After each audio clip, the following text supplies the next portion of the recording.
Welcome to another episode of the Mark Jackson Show. I'm Mark Jackson. We're on the Come and Talk to Me Network. Shout out to my guys, Cam and Mace. This is the Dynamic One, my guy, Blue. We have special guests, royalty in the building. But first, let's pay some bills, Blue. I got you, Pops. I got you. It's a big day. Shout out to our sponsors, Underdog Fantasy. Go ahead and click the link in the description. They're matching a promo of $250. Use the promo code MARK. That's MARK. We appreciate y'all. Also, don't forget right now to go ahead and like, comment, and subscribe. Love y'all, man. Again, absolute royalty in the building. Combined, they have 2 NCAA championships. Combined, they have 1 NBA All-Star appearance. Combined, they have 1 appearance on the all-time legendary Knicks list. It's the legend, the great Jalen Brunson and his dad, Rick. Give it up. Let's go. How y'all doing, man? Thanks for joining us. Wow. Yeah, thanks, I'm all man, for the good. introduction, man. Yeah, that was a great intro. That was a great intro. I appreciate it. But first things first, I became a granddad for the first time a year ago with Blue. Had a kid, Noah, 1-year-old Noah.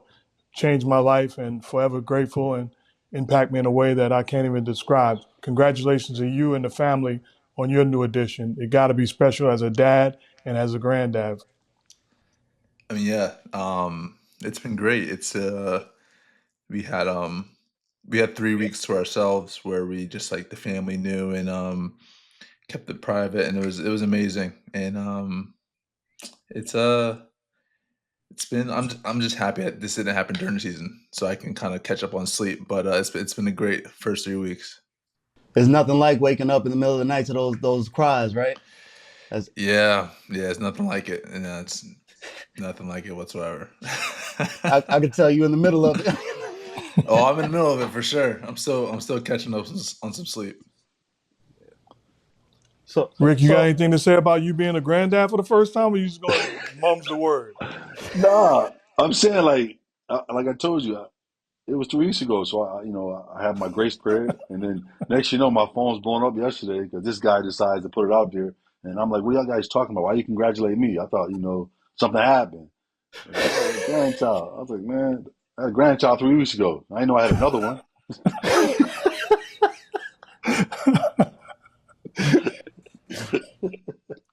But no, it's great, All man. right.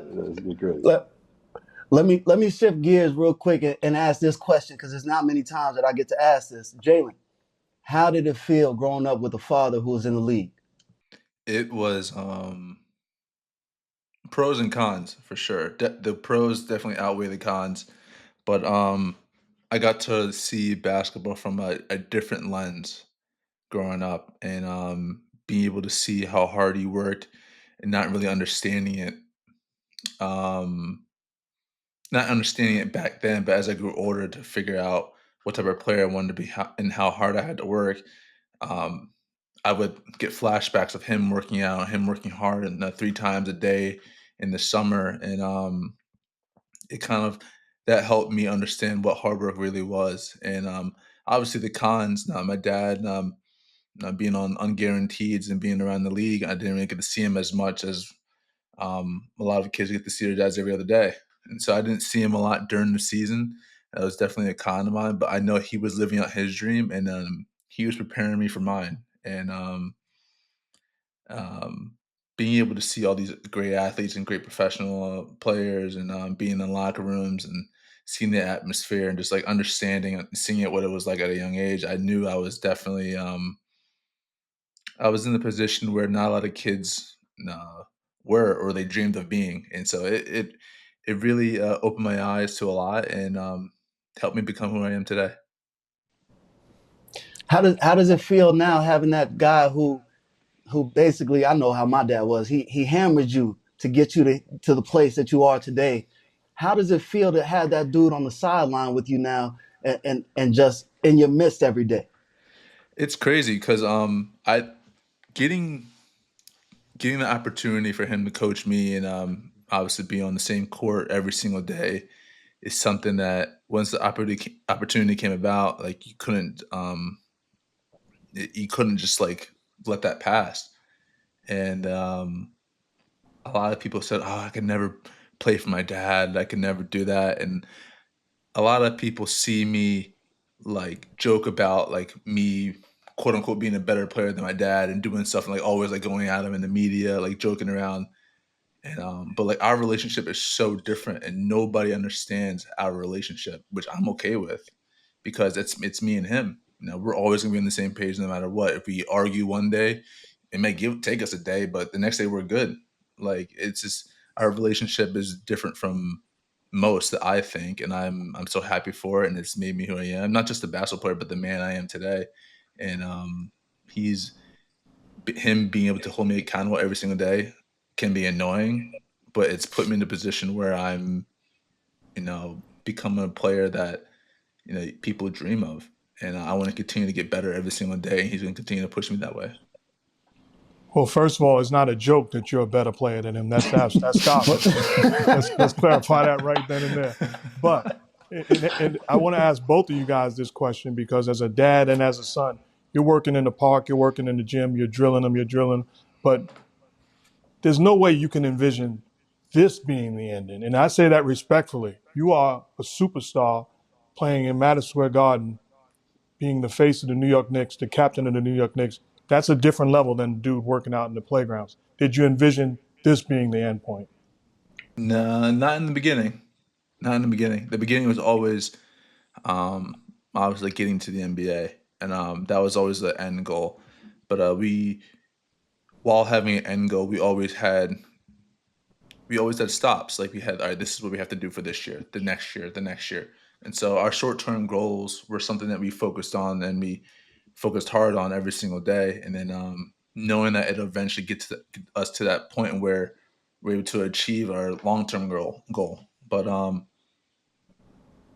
whenever I was in the gym, I always worked on certain things that I thought I was good enough to do at that level. And he says, well, you have to imagine this person guarding you, that person guarding you. It was always about being better or playing against yourself when it's just you 1-on-0 when you're in the gym by yourself. And so he put these little things into my head that I had to think about. And like you question as a kid, you're like, why do I have to imagine this? Why do I have to think about that? And so, but I soon realized that everything was kind of like a mind game, and confidence is a hell of a drug. And then it got me to this point, and so I just kept working on it, kept thinking about it, and all the stuff that we used to do back in the day, we basically still do. It's just at a different level. I guess same question for you, Rick. Did you envision this being the end? Um, I thought no, not to this level, but I did think he would be a a really good player. I had belief in him, and I saw. Obviously, I had firsthand knowledge of the NBA. Obviously, I had a great seat every night, and sometimes obviously playing, watching you, and watching great players as a teammate and as an opponent. I would envision, damn, if my son could do this, if my son could shoot, he could play. I've always said that. If you can shoot, you can play. It just does so much for you. And, just working him out, when he was younger. And let me say this about the coaching part. Like, I've never coached him at any level, like little kid, never.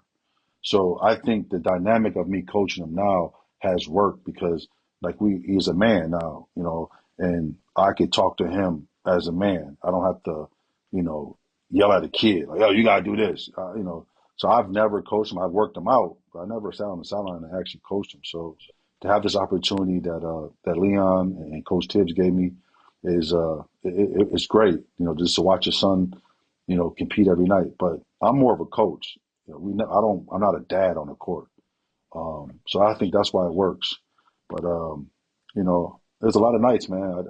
Mark. I've always sat next to assistant coach. It was Tibbs most of the time in New York to watch. To study the game, and I had an envision. I know what was going on, and I wanted Jalen to be that guy. And I thought as he kept going in the league, then I said, "Yo, man, like you could do this. You could be an all-star if you do X, Y, and Z." And I believed it, and I just had to put the belief in him. Jalen, growing up, do you have any memories of running around team facilities or any favorite memories of being at your pop's games? Yeah, I remember a lot. I think I obviously remember the days when he was coaching Chicago. I being with Tibbs and all that, and I remember running around MSG when I was younger. Like I have faint memories. I was really young, but I have faint memories, and it was the reason I remember it. Like the numbers and like the section numbers were like a faint blue and like purplish color. If you remember that, like it was. I remember those like vividly, and I have like faint memories, man, of like different places. I remember being on the road, like going to road trips and seeing Dad when he came to the East Coast because obviously we were stationed in New Jersey for most of my childhood. Um, I mean, the one memory like that sticks out, it sucks, but it's when my dad got cut when he was in Philly, and then he told me he was retiring, and then that's the one that like sticks out the most because he was always not on the East Coast. He was always on like a different team outside of like the region, and then he finally was back like in Philly, and we were living in South Jersey. And then I thought that was gonna be like the year like I can go to every game, like I'm gonna be there. I was like 10 years old where I can actually start to remember stuff, and but that moment sticks out the most, unfortunately. But besides all the stuff of him like working out and stuff, I mean, I remember it a lot. I have faint memories from like every place that he was at. So let me establish this. No. So you don't remember, see, and Mark, you remember. Like we had an open competition. Van Gundy said, this summer's gonna be open competition, and I came back. And I broke my toe in training camp, and that's why Charlie Ward became Charlie Ward. So I lost ground, and Charlie took over, and then we ended up going to the NBA Finals. And then the next year we traded for Mark, and him being a veteran, him being real close with Jeff, that kind of pushed me back again. So he don't remember that. So I want to make sure you understand. I had opportunity, but at the end I think a lot of coaches were screwing me. But we talk about that later. Marcus. Oh, you got an excuse for everything, man. No, I mean, Blue, you don't remember this, but I remember that you was little. And you come to the gym and your dad, you ready to go home. And I used to play one-on-one with your dad. Remember, Mark, after practice? And I used to kill you. And Jeff would like walk like he didn't see. No. Let's be honest here. And Jeff would walk by like he don't see. And he'd be like, oh, but he would never give me opportunity. But, I still love Jeff. He's my favorite coach. But if I ever had someone had better memories if it wasn't for guys like you and Charlie. No, Rick, that's hilarious because him, the way I remember Jeff saying, I don't know about Rick, but his son could be special one day.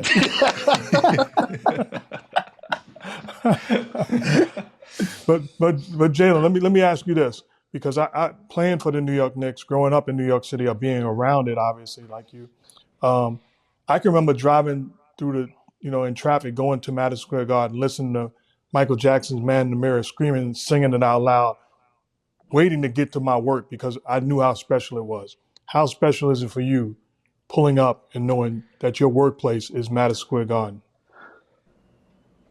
It's special. It's so different from every other arena. It's the aura of the arena. Like before you even get there, you're like, wow, I'm at MSG tonight. Like when I was on the road, I'm like, wow, I'm at MSG tonight. In college, when we played St. John's and smacked St. John's at the Garden, I was like, damn, we're playing at MSG tonight. And so it was always a special place. And now that I get to call it home, it's different. Like, I thought it was special then, but now that it's home, it's like a completely different feeling. And so I'm at a loss of words whenever time I walk into the court, and it's just like this is a place I call home. And Rick, it got to be the same story for you. I mean, you went from being a bench player and cheering me on, waving the towel, to now watching your son at Madison Square Garden.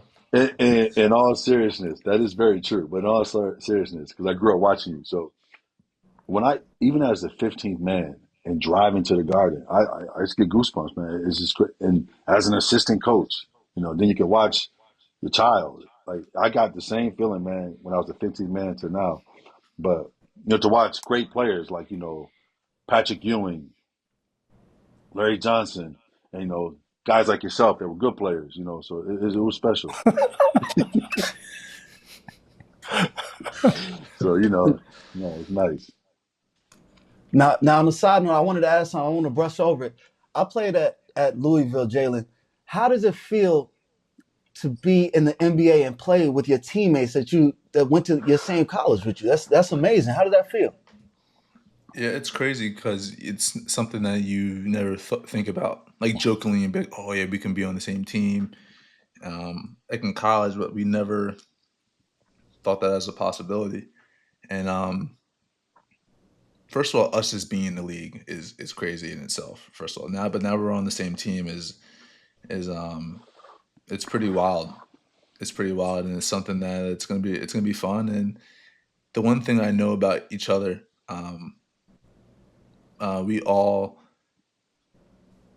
we all have a tendency to, when it comes to game time, when it comes to like winning, like we put all the personal stuff aside and we try and go out there and win the game. And obviously we may have something to say after the game, but like when it's coming to winning and stuff, like we don't, like it's whatever it takes to win, and then we'll move on from there. But that's just been our mindset, and we hold each other accountable, and it's always been that way.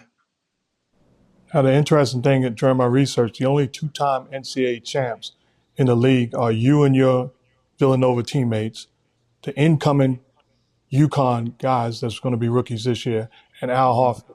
How rare is that? Did you become winners at Villanova, or did you bring those habits collectively to Villanova?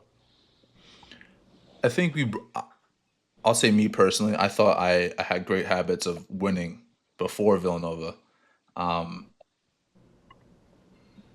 I would say losing in state finals like my sophomore, junior year, and then finally winning, and just kind of having that motivation every year to get better and better and better, and finally win my senior year. So I thought that I had great habits of going. That's definitely Dad's phone. Or is it mine? That's my phone. That's my phone. Um, so I thought I had good habits of winning going into college, but then I realized that I had good habits, but I needed better ones because college is different. And so being able to be held accountable by the older guys on the team and by Coach Wright and stuff, it definitely helped me. And then learning how to be effective in a limited role my freshman year kind of taught me that I can help win in different ways. And so I don't have to be the guy. I can be a person who can help to win a team, to help win a championship. And then I got the chance to lead a team and win a championship my junior year. And so I was able to learn how to win in different roles, and I think that helped me get to the league. So when I started back at the bottom of the totem pole and kind of worked my way back up, but I felt like I was effective in a bunch of different roles. Let me ask you one more question, piggybacking off of that, because in today's AAU society, as Rick as a dad and you as the player, you go to college and you're not playing as much as you think you should. The parents or the surrounding cast that's saying, "Oh, you need to transfer." The coach tripping, they jerking you. How tough was it for you to stick with it, and how much did it benefit you? You know, let me. Yeah, you gotta answer that one. You gotta answer So that one. I want to make this very clear out here. I'm no different than the next parent. You know, I'm not probably as loud and obnoxious as most of them are. But yeah, I think Jay Wright got tired of talking to me his freshman year. So I commend Jay Wright for one thing. Jay Wright was good at, man. He would talk to you and talk you off the ledge because I thought I saw more. And Jay was great, man. He handled it great. But I was the main one, like, man, this ain't gonna work, man. And to Jalen's credit, man, Jalen was like, man, you got to relax, man. I got this. Like, for him to say that to me, it definitely comforted me. But I'm still like, I wanted more, as freshman year. But I give the credit to him and Jay, like talking to me because Jay could have said, "Man, I'm tired of your father and I'm tired of you, man. You need to transfer." so no, Now I I mean, hear I hear you, Rick, say how you used to give my pops trouble playing 1-on-1, but I want to know, when did that day finally come that Jalen got you in 1-on-1? Do you remember it? I mean I don't remember because I don't. It didn't happen. But I got, like I said, I had a great career. Played a lot of minutes, so I had bad knees, bad ankles. So I didn't really play a We don't lot need after all of that. that. Jalen's Oh, you eyes don't went need up that? like Yeah, he yeah, big yeah. time when it Matter of fact, occurred. no. Matter of fact, I want to ask Jalen that question. Do you remember that day? Do you? I want now. I want to answer first, and then I'll So clear it up. no, in all seriousness, we played 1-on-1. If I remember correctly, my daughter was there. Erica, shout out. Um, and I think I lit him up. And I remember that was the first time, and you remember this, that he actually cussed at me. He said, "You're effing cheating," and I'm like, he never cussed, so I knew I got him because I'm like, okay. Then I was like, "Oh, you cuss again? I'm gonna get the belt for you." I became the dad, but I don't. I really don't remember like a serious one-on-one. Like I beat you the last time we played. I think you was like 11th, 12th grade. Remember that? Wow. It was late in your career. Wow. He said it was late. It was the evening. The sun went down. No, it was just like he was high. Jalen Brunson, the point guard of the future. Just like you, Mark. You remember you was the all-time assist leader, and then I smacked you in Westchester at Purchase. Wow. Remember that, Mark? Wow. No, I Y'all don't. both got something Jalen, in common. Y'all both got something in common. I used to give it to y'all one-on-one. Real talk. Like, come on. I wasn't a great team player, but one-on-one I was great. Come on, Mark. This guy's laughing, being serious. do you recall that, Jalen? Well, the one thing I remember, I was 16. It was after my sophomore season in high school. I beat him. I beat him like one time, like legit beat him. But then like it was, you could tell he put a little bit more effort into it. So it took me a while to beat him again. So like by like junior, senior year, I was pretty much beating him consistently. Wow. It was like I would say it was like 80-20. It was like that's how it was. And then from like in college, he didn't really play me in college because he realized that I was up there when it compared to him.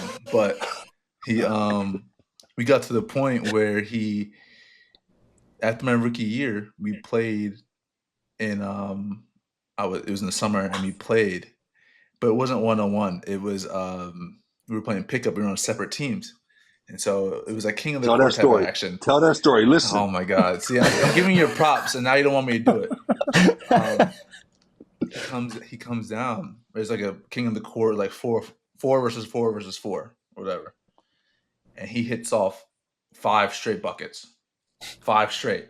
I was like, oh, I was like, there's like no way that he can continue this. And that was very true. There was no way he continued it. It was like it was the biggest climb up to the mountaintop and the steepest drop you could ever see. And he didn't make a basket the rest of the day. I was like, he might be putting him up after this. And so I think that's when I started to pick up golf because he wouldn't play me 1-on-1 anymore. Mark, listen, man. Good. No, we want to hear. We want to hear. Yeah, we want to hear you respond. No, I like that was a great moment for me, and like I wanted to show him because again, his memory was cloudy when he was little because of like I told you the stories. And so I showed him the greatness of me a couple of summers ago. I scored like 5 in a row, and king of the court, get off the court, and then I put my hands up. Y'all got it, and I'm done. Like I ain't really have to do no more. I showed him, and it was over with. Mark, you know that. Mark. You know that feeling, man. You was a great player before. You know that feeling. Try to give me why he put his hands up. The only reason why he put his hands up is to put him over his head because he was out of breath like this. That's the only reason why he put his hands up. He was done. He was cooked. It was over. I haven't played ball since, man. Good. No, them open runs ain't no joke. I tried to take my pops to an open run. It was a small Hispanic dude named Petey that was going at him. And he pushed the button, and I saw my pops go back to the NBA vet for half a game. I was like, "Oh no, this dude is legit!" Like, I'm like, "Petey, stop! You don't want." He posted him up for the rest of the game. So let me ask you this, Jalen. I don't know if you know this, but this is a great story.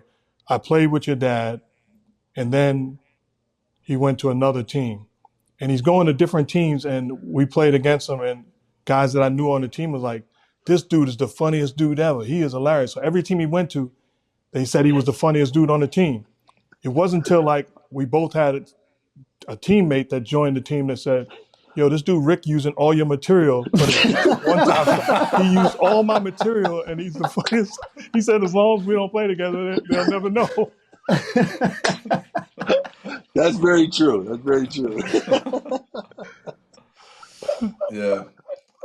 He uses my material now, so he's just this guy, man. Come on, I believe him. Everything he said has been true so far in this interview. Let's be honest. Quick question What from me: how good is Luca Donćić? Ooh. Man, when I first got to the league, you know how like you come in like in August, September, and you start like playing like pickup, but you have those workouts, and you start playing pickup after with some of the guys there. And so a lot of people from the league were from Dallas/Texas, so they would come back and play. And so we're playing pickup. This is before our rookie season, and Luca's playing, but he's like moving at a snail's pace. I'm like, this dude's not really like playing hard or whatever. But then he's making pass after this. He's doing a step back and making it like this. I'm just like, are you gonna like in my head? I'm like, are you gonna pick it up, whatever? But like, then I realized like, then this guy plays his own pace, and you're not gonna speed up, and he's just gonna dice you up. He has a counter for everything, and he's 6'8". He can see over everything. So I really question like, damn, like, do I have to work even harder to actually step on the court? Like you start getting like this self doubt when you saw a player like that of his caliber. And I've said this since like year two of him in the league. Like he's a future Hall of Famer, like without a doubt. Like if you stop playing right now, he's in the Hall of Fame just because of the things that he's been able to do at such a young age. I mean, he's in 5 first team All NBAs out of 6 years. Like it's just the things that he's been able to do has been unheard of. And so it's just yeah, he's great. He's phenomenal. now, Jalen? I want to know how do you approach the off season, being a star player, having so many different things, a podcast, a child, uh, a million different things. How do you approach this time where you guys aren't playing? Yeah, well, this summer is obviously a little different. We were expecting obviously, and I had hand surgery, so I had to kind of stay around and rehab and go to the doctors and do all that stuff. But it was um it was a very weird summer because usually after the season I take a couple of weeks off and I start to work out relatively after the season, like not too far away, like from the season ending. And so I like to like kind of work out throughout the summer so I don't have to like get ready, like, oh, I gotta pick it up now. Like, no, I'm gonna have my workout routine throughout the summer. And there's some days I'm gonna have to take off because I have to have obligations or whatever. So but I will never have to play catch up because I'm always working on my game. I'm always just making sure that I'm at a certain level that I can be ready to start playing. And so that's how it comes from like a training standpoint. You know, I do all my stuff, weightlifting, running, conditioning, playing, um, training, working on my game. Um, but like obviously being in New York, there's a whole nother like world outside of basketball. And so having a podcast and stuff. This summer we did a little bit more remote because Josh goes down to Miami for the summer. I stay up in the East Coast, up here, and so it's just it's going with the flow. There's so many times where I plan stuff ahead, but there's just I know that it's not going to happen because it's just how life goes. And so, but I just go one day at a time, make sure I get my work done for the most part, and then go on with my day. How's the hand doing now? Is it 100%, or are you getting closer and closer? Hands good, and we'll see around first game of the season, see if we're ready to go or not. Question for me: being a former player like your dad, I know how tough it is to win in this league. No matter if you're loaded or not, I know how difficult it is to win, and especially win at a championship level. You guys have made moves as a team. Obviously, the energy in New York City is incredible. What's the goal for the New York Knicks? I would say that the biggest goal for us is to focus on one day at a time. And so when you start to think about the future, what you can do, and obviously trying to win the championship, I think that's when things can get dicey. Um, Not saying that we can't do it, but I hate looking past all the opportunities and all the obstacles that we have to get to be the best thing we can be. And so if we focus on one day at a time and on one game at a time, seeing where we are throughout the year, it'll help us be a better team by the end of the year, first and foremost. That being able to get these guys in the gym like this summer, seeing everybody work on their game this summer has definitely been a great sight to see for us because everyone has that hunger, and so no one's really complacent. Everyone on our team has been doubted at some point in their NBA career, and so having these guys around on this team, we all have the same kind of mindset: is that we want to win, and we want to win here in New York, and so it's definitely going to be a task to do, but we have guys who are willing and want to do it and do whatever it takes. Now, I hear you speak about getting past doubt, and I heard you say earlier in the interview about how your pops instilled a lot of confidence in you. We're all fathers and sons here. Can you maybe speak a little bit about his impact and the conversations that you guys have away from basketball? Yeah, I mean, away from basketball, that's my father.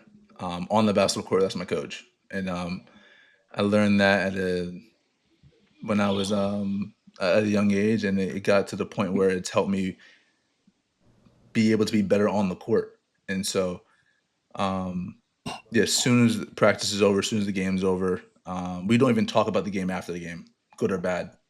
He won't call me, even though he may be hot at me for doing something or whatever. He won't call me, and we'll talk the next day. And so, but yeah, our conversation off the court are father and son, and I love it. And then it's like I said, our relationship is totally different, and it's from basketball and father son. No one really understands us, and I love it because it kind of keeps us away from others. Like it keeps us like this, and no one can really like come in between us. And so having that relationship with my father is something that it's made me who I am, and it's made me better both on and off the court. Who's the best athlete in the house? Because I know your mom was. Who's the best athlete in the house? Sandra. Sandra was the best athlete for sure. When like overall athleticism, mom, for sure. But besides that, it's me. Like accomplishments wise, it's me. Like if you go to my parents' basement, right, you would think that my dad has a trophy case or all his stuff, right? If like imagine I came, yeah, I don't know. Like if this is my dad's trophy case right here, right? The size of his trophy case, and that's the size of my trophy case, basically. It's 20 times bigger in his basement. And so, so accomplishments wise, me, athleticism, mom. Well, Mark, let me jump in here. From accomplishments, I mean, I have one of the best accomplishments Oh my in God. history. No, in the history. And I want to. This is going to solve everything. So, no, I'm being serious. I'm the only player in the NBA history to play 9 years, 9 non-guaranteed deals. Come on, man. He couldn't do that, Mark. Come on, Mark. Like seriously, dog. You're right. Like the guy has a 4-year deal, 4-year deal here, 4-year deal there. I mean, I was lucky if I had a 4-day deal. I'm every day busting my butt. So I laugh when I see people, and this to cover the other thing about his extension. I laugh when people say, "Oh, he left on this on the table." Man, his dad. We face every year trying to get a check. So bird in the hand, yeah, we gonna take that. That was my, you know, spill to him. Like, you have something in your hand, take it, man. Because where I come from, I had to work for it every day, and that was a hard living. So I think I got the biggest accomplishment because I don't think he was mentally tough enough to do that. Everything was given to him. I mean, I set it out for Mark. Like, I said, hey, Mark, I threw the lob. All Wow, you gotta that's do what is we dunk doing. it, Mark. Come on, That's man. You what put we it right doing. by the rim? Whoa. That's what we're doing. Everything was given to me. No, I don't mean give it to you. I mean, I threw it up. All you gotta do is throw it down. You know what I mean? Well, 9 years and 8 All right. teams, a heck of an accomplishment. I got to give you credit on that. Yep. Appreciate I it. gotta say real quick, because sometimes my pops be telling me everything was given to me, and it makes me feel good. Because sometimes I'll be looking at him like, come on. So to know that this dude could become one of the greatest players of all time, Knicks history, a legend, and his pops is still looking at him like, it's making me feel good. No. Time out. I guess I'm not it doesn't co-signing that. change. The levels that don't change, the pops is gonna stay the same. It's okay. No, I'm going to tell you where we're different. Nah. Go ahead, Mark. I Go watched ahead. Jalen Brunson. I watched Jalen Brunson enter into Rucker Park, and everybody in the entire park stand up and give him a standing ovation. I watched his mom sitting next to him stand up and give him a standing ovation. And I watched the camera pan. The only person sitting down in the whole park was Rick Brunson. Man, get up. This dude has done it. Get up. Jalen, there's got to be a side of you that's like, Dad, are you serious? No. See, I'm cool with that. Because I honestly, as soon as I sat down, he probably started clowning me or something or whatever. He probably started clowning me. But yeah. I'm not over the fact that he said everything was given to me. So the only thing was given to me was that you let me go on Nike ID and make shoes. That was the only thing that was given to me. That was the only thing that was given to me. Besides Let you put the JB on the side. Exactly. Maybe that's the wrong word, man. I'm just talking about I threw lobs. I mean, Mark, it was just all you gotta do is grab it. It was right by the rim. I gave him the answers to the test. All you gotta do is write it. All you gotta do is pencil it in, circle it, A, B, C, or D. You know what I mean? Wow. But I say this though, Mark. I learned this is a true story because you guys said something about confidence, giving him confidence, and he's been tremendous. He's been a very very good player. But this year was, I would say, the most difficult for me as a coach because I felt like you. You told me this story, Mark. You was like the hype man for Reggie Miller.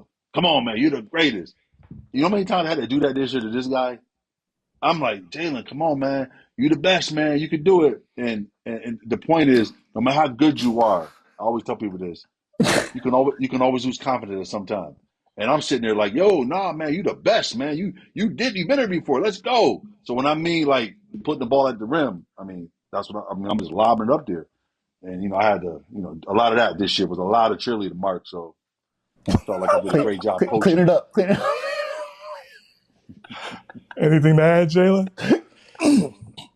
No, he was saying all that stuff in a very different tone of voice, in a different vocabulary. Instead of like, you got it, Jalen, like you got it. It was more like, pick it up. What are you doing? Like, all right. Yo, this is a family show, man. It's okay. We're all family. We'll add it. It's all family. But I tell you what, the difference is, and I appreciate the respect you have for one another and the way you conduct yourself. Because if Blue was the man in Madison Square Garden and got 40 or 50 or 60 points, and I try to tell him something like, Dad, let me do me. It's like Blue, your pops want to talk to you. I'm like, yo, 10 minutes.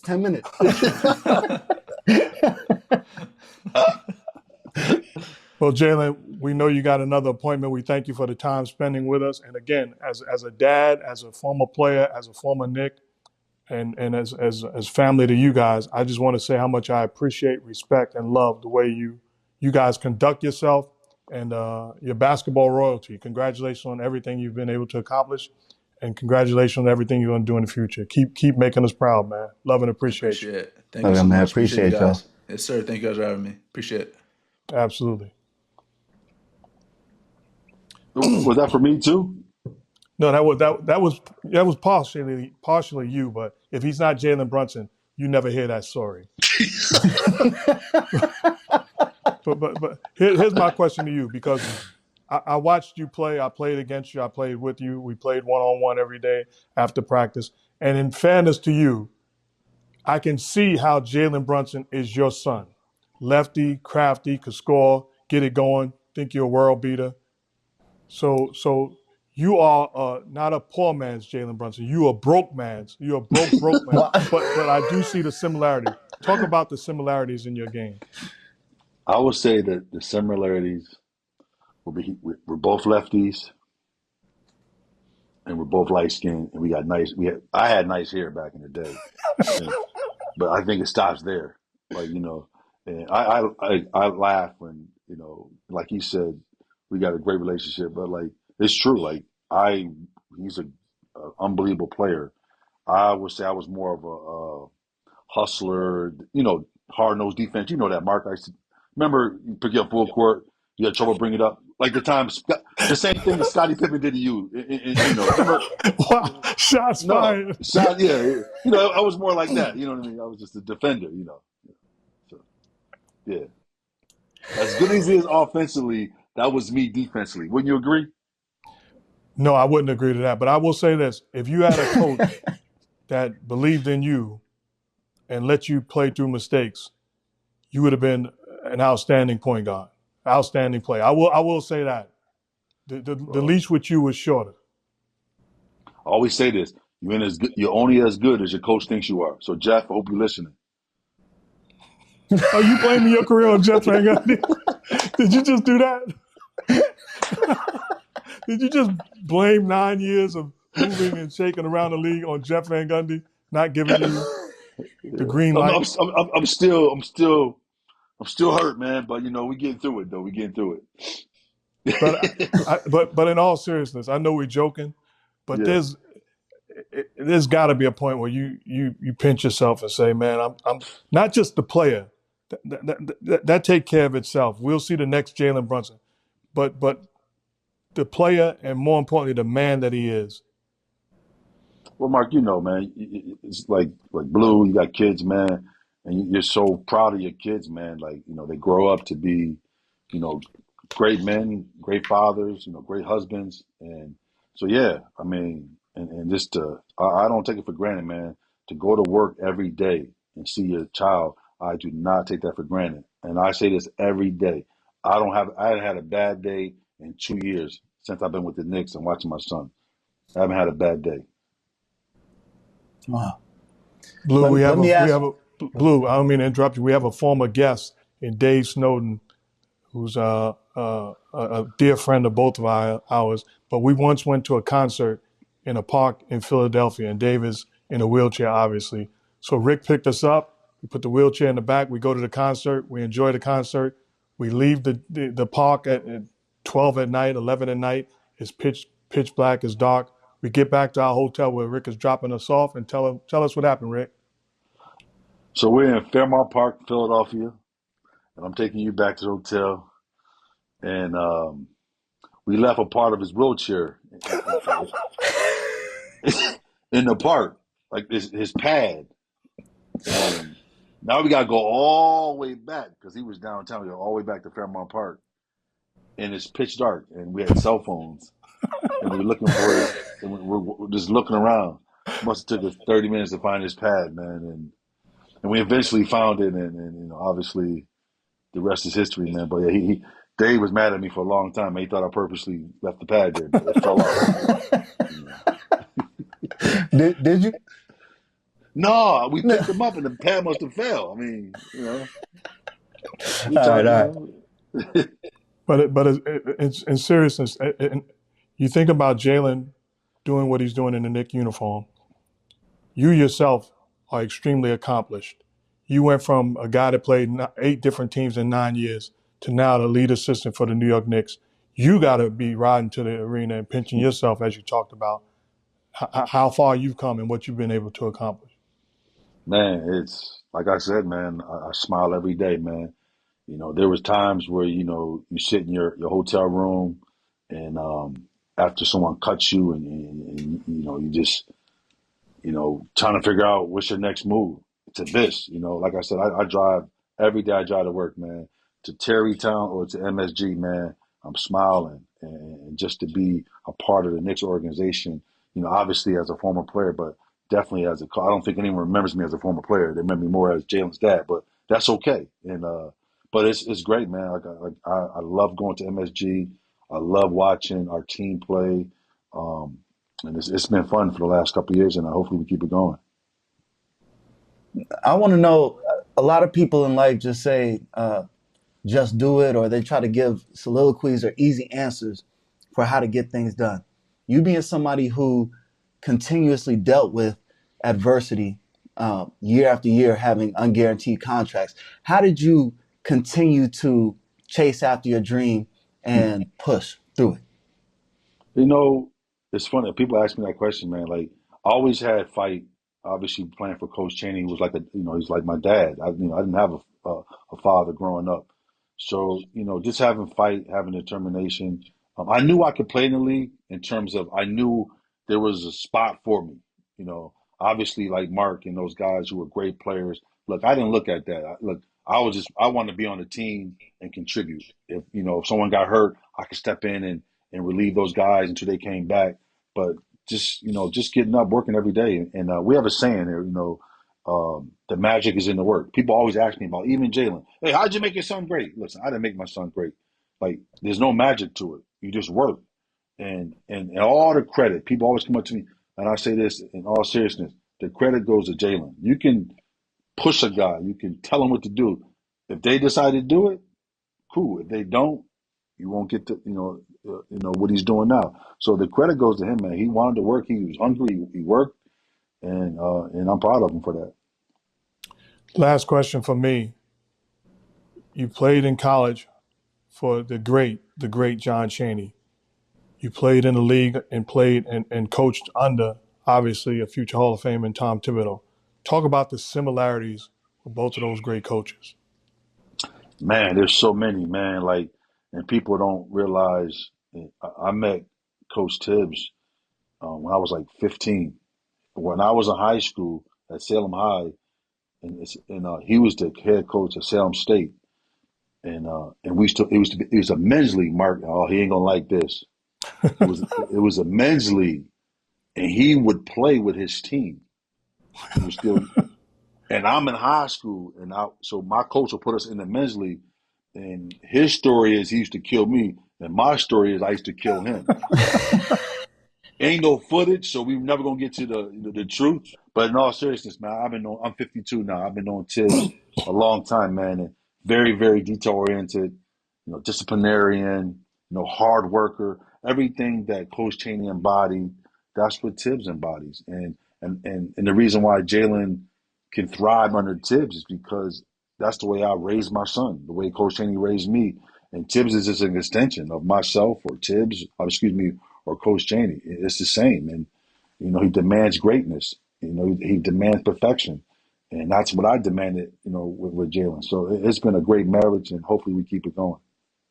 I got one more question, piggybacking off what you talked about since you saw Tibbs playing when he was younger. Jeff Van Gundy and Tibbs argue with me constantly that in their prime in a 2-on-2, you tell me who wins. Jeff Van Gundy and Tom Thibodeau against Cynthia Cooper and Cheryl Swoops, 2-on-2 in their prime. I gotta get Tibbs is Tibbs is good, man. Tibbs is good, and I'm gonna say this: if they would have played Cynthia Cooper, they wouldn't have been able to beat Tibbs and them because Tibbs would have hurt them, man. Tibbs is a good player, man. So I'm gonna go with Jeff and Tibbs. Jeff is more finesse. Tibbs is hard nosed. That's hilarious, man. I don't know, man. I don't know if they could really win. It would have to get greasy. That's too hoop. Let me tell y'all something. We can joke. Tibbs can play ball, man. Tibbs is good. Tibbs is a good player. He wasn't as good as he thought he was, but he was good. I was good in high school. Well, let's give a shout out to our sponsors, Underdog Fantasy. Go ahead and click the link in the description. They're matching a promo right now. We appreciate y'all. Don't forget to like and subscribe. That's a wrap for this episode of the Mark Jackson Show. That's the dynamic one, my guy Blue. We're so grateful to have the great Jalen Brunson and the great Rick Brunson joining us. Special episode, they're family for life. Love and appreciate you guys. Thanks for joining us, Rick. Appreciate you guys. Thanks, Coach. All right.